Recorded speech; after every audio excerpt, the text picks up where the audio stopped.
belakang Perang Padri. Perang Padri diawali karena perbedaan prinsip mengenai ajaran kaum Padri dan kaum adat. Perbedaan pandangan mengenai kebiasaan di kerajaan Parangguyung antara Islam dan adat.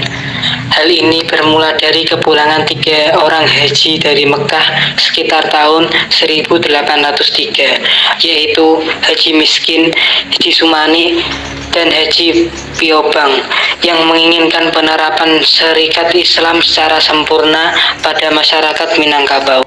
Kaum adat dalam kesehariannya menerapkan kebiasaan seperti sabung ayam, judi, dan minum minuman keras. Hal ini yang menyebabkan ketidaksepahaman antara kaum Padri dengan kaum adat.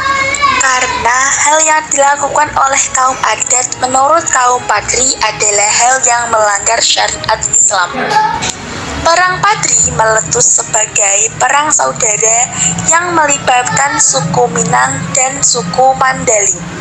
Kaum Padri dipimpin oleh Harimaunan Salapan, sementara kaum adat dipimpin oleh Sultan Arifin Muningsyah.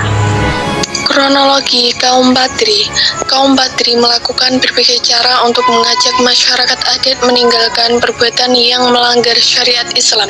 Hal ini menyebabkan konflik di antara keduanya yang terjadi pada 1803. Puncak dari Perang Saudara terjadi pada tahun 1815 setelah kaum Padri yang dipimpin Tuanku Pasaman menyerang kerajaan Pagaruyung. Serangan terhadap kerajaan Pagaruyung menyebabkan Sultan Arifin Muningsyah terpaksa melarikan diri dari ibu kota dan kaum Padri berhasil menekan kaum adat.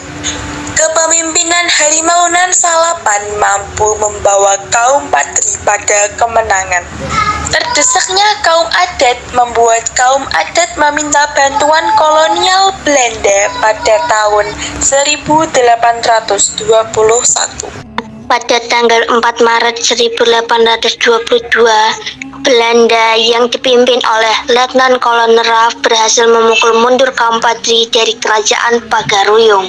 Setelah mampu mengalahkan kaum Padri, Belanda dan kaum adat mendirikan benteng pertahanan di Batu Sangkar yang bernama Fort van de Kapellen.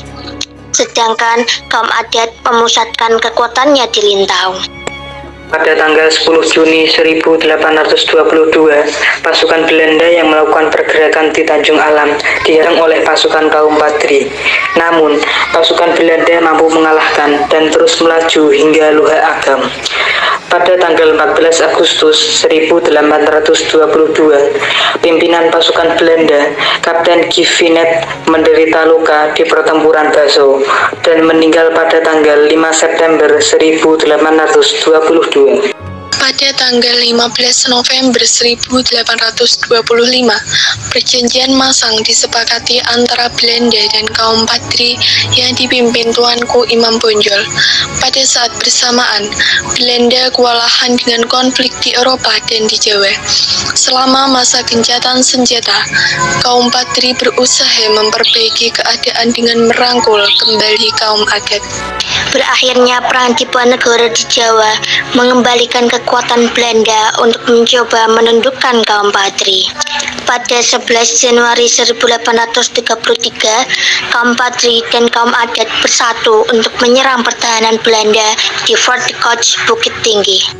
Belanda yang menyadari keadaan telah berubah, kemudian mereka mengeluarkan plakat panjang yang berisi pernyataan bahwa kedatangan Belanda ke Minangkabau tidak bermaksud untuk menguasai negeri tersebut, melainkan tujuan kedatangan mereka adalah untuk berdagang dan menjaga keamanan. Belanda beralasan bahwa kedatangannya untuk menjaga keamanan, membuat jalan, dan membuka sekolah, sehingga membutuhkan biaya dan diminta menjual kopi kepada pihak Belanda.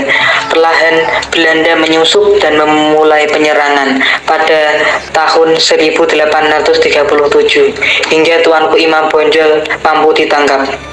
Perang Padri berlanjut di bawah kepemimpinan Tuanku Tambusai hingga wilayah Dalu-Dalu jatuh ke tangan Belanda pada tanggal 28 Desember 1838. Perang Patri dianggap selesai setelah Tuanku Tambusai bersama sisa-sisa pengikutnya melarikan diri ke Negeri Sembilan di Semenanjung Malaya. Pada akhirnya, Kerajaan Pagaruyung menjadi wilayah kolonial Belanda. Beberapa tokoh Perang Patri. 1. Tuanku Imam Bonjol. Tuanku Imam Bonjol adalah seorang ulama Minangkabau yang memimpin perlawanan terhadap kekuasaan adat dan kolonial Belanda. Ia berperan dalam mengorganisir perlawanan bersenjata dan memimpin gerilya melawan Belanda. Meski ia ditangkap dan diasingkan ke Pulau Ambon, tetapi perjuangannya menjadi simbol perlawanan bangsa Minangkabau terhadap penjajahan Belanda. 2. Tuanku Pasaman. Tuanku Pasaman adalah pemimpin Patri yang mengorganisir perlawanan pribumi di daerah Pasaman, Sumatera Barat. Ia berhasil membentuk pasukan yang kuat dan mengusir pasukan Belanda dari wilayahnya. Akan tetapi setelah itu, Tuanku Pasaman ditangkap dan diasingkan. Tuanku Tambusai. Tokoh yang berperan penting selanjutnya dalam Perang Patri adalah Tuanku Tambusai. Ia adalah seorang pemimpin Patri yang memiliki basis di daerah Riau. Tuanku Tambusai memimpin perlawanan antara Belanda dan berhasil merebut beberapa wilayah di sekitar Riau. Kemudian dia ditangkap dan diasingkan. 4. Tuanku Nan Renceh. Tuanku Nan Renceh adalah salah satu tokoh Perang Patri. Ia adalah adik dari Tuanku Imam Bonjol serta turut aktif dalam perlawanan melawan Belanda. Sosoknya memerankan peran penting dalam mengorganisir gerilya dan menyebarkan propaganda perang. Akan tetapi, setelah penumpasan perlawanan, ia juga ditangkap dan diasingkan oleh Belanda. Penyebab terjadinya Perang Patri adalah adanya perbedaan prinsip mengenai ajaran agama antara kaum adat dan kaum Patri. Pertentangan bermula ketika kaum Patri ingin mengubah kebiasaan-kebiasaan buruk di masyarakat kaum adat. Dampak Perang Patri, jatuhnya korban dari orang Minangkabau dan Batak Mandailing, jatuhnya Kerajaan Pagaruyung ke tangan Belanda, lahirnya persatuan pemimpin tradisional dan agama.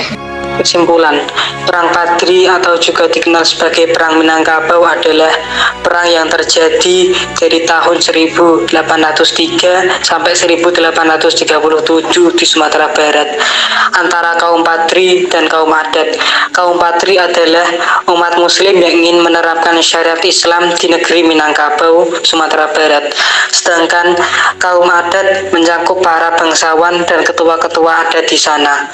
Mereka meminta tolong kepada Belanda yang kemudian ikut campur pada tahun 1821 dan menolong kaum adat mengalahkan faksi Pardi.